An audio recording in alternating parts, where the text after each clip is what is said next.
Let's go, Cowboy Nation. Let's go. Let's talk about this. Saw an article out there talking about Rain Dakota Prescott. Will he run more? Will he run less? How he will be able to stay upright and these sorts of things. Look, he's a Louisiana guy, played football and also at Mississippi State. So it's going to be hard to work that out of him. Let's be real. It's going to be hard to work that out of him. And he's going to continue to do those things, run. Now, will he be safer in the mindset of getting out the way? Maybe. But I believe when I look at Dak Prescott, he will have that Brett Favre-ish type of mentality of continue to try to get that first down and just be a battle and ram from there. So let's just go ahead and remove that from the equation, right, Cowboy Nation?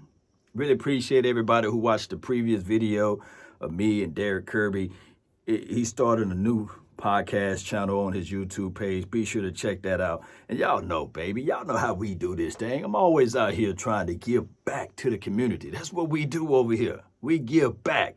And we try to elevate and teach people on how to get their YouTube page and social media content going. Nevertheless, I'm hearing a lot of tractions, again, of people talking about Kyle Pitts, on how much the Cowboys don't need a tight end. Granted, you are right. We don't need a tight end. We don't need a running back. We don't need other wide receivers. We don't need a lot of things. It's not about need versus want. It's about best player available. Do not reach. Do not be like Stretch Armstrong. Trust your tape, trust what you see out there on the field. And of course, you use those measurables like the pro day numbers as an angle to say to yourself, okay, this is what this kid can do. And this is what that kid can't do, right? He's not that strong in a sense of bench pressing such and such reps so many times.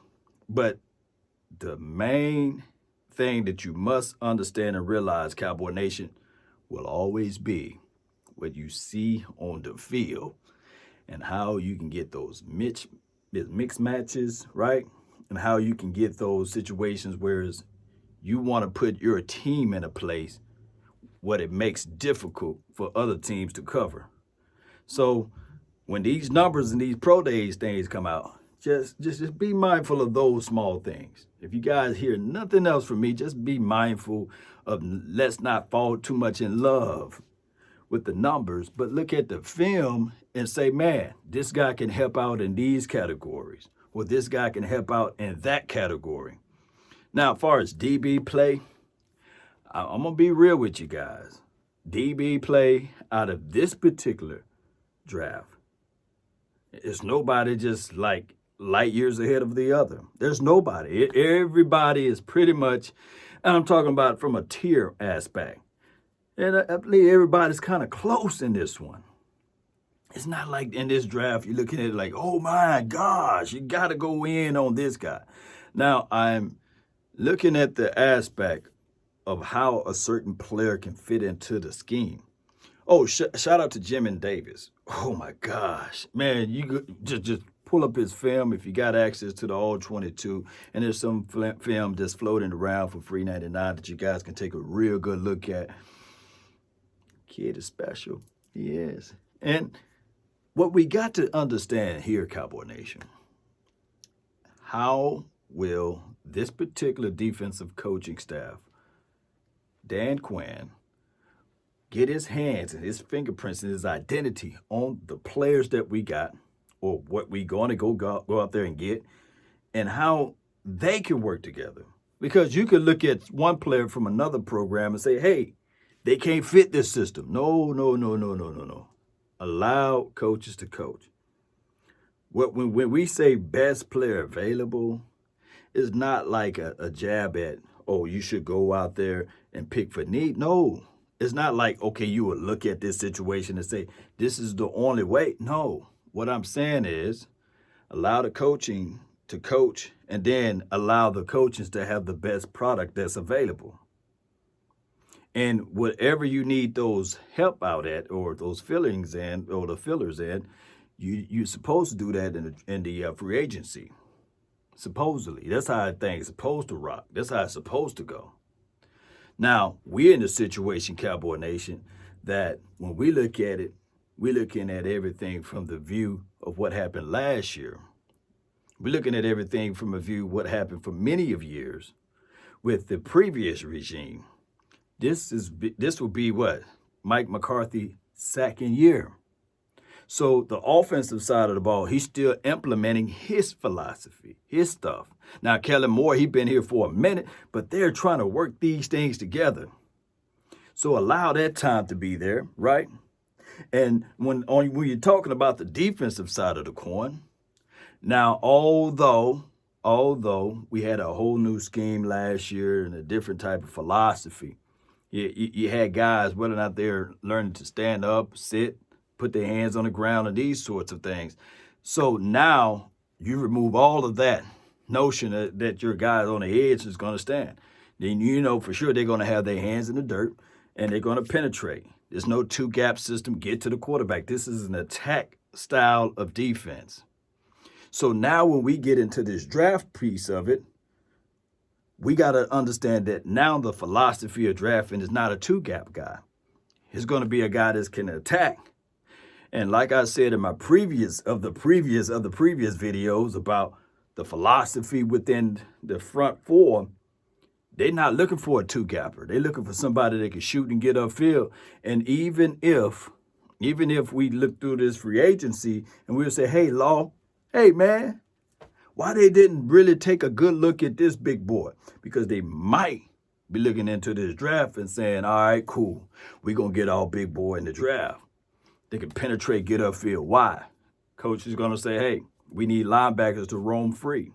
So if they do decide to go get a Jamin Davis, or if they do decide to go even get a JOK, or any of these, I've seen people make reasonings for Micah Parsons.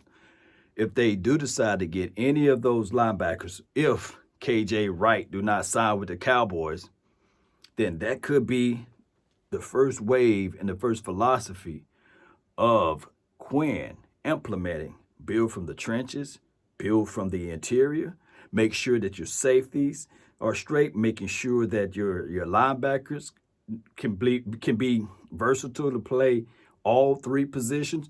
You got to look at it in those fashions, Cowboy Nation. We do. On another note, as far as the offensive side of the ball, one famous philosopher, I'm just going to say this, he's not a famous philosopher, but one great coach once said, if you think you are great in a position, draft again. So for everyone that says, hey, man, we cool with Schultz and Jarwin, I'm not saying the Cowboys should sprint, break a leg running down there to go draft a Kyle Pitts. But if he is the best player on your board, if he's the best player, then you go out there and grab Kyle Pitts. That's it. Now, if you feel like Slater, Sewell, because he got a pro day coming around, I think it's today. If you got Sewell, you got all of those boys that you really like, and they available, and you got them over your tight end, over your defensive player, just go grab them. Don't make this thing complicated. And I've seen somebody, I got to put this out there before I roll. Somebody said that, hey, Law, BPA is subjective. Well, you're right on that aspect of it. It's subjective. But everybody got their individual board, and the Dallas Cowboys got theirs. All I'm saying is on their board, if it's the best player available, you go grab them. Don't look down the list and say, well, we good. Unless you get an offer you can't refuse and somebody want to trade up to that spot. Then that's the only time you move and moonwalk back. Y'all post me your thoughts. Y'all post me your concerns down below. That's been my time. I really thank you all for yours. And remember, you're listening to nothing but the best. Let's go, Cowboy Nation. Let's go. Trap time.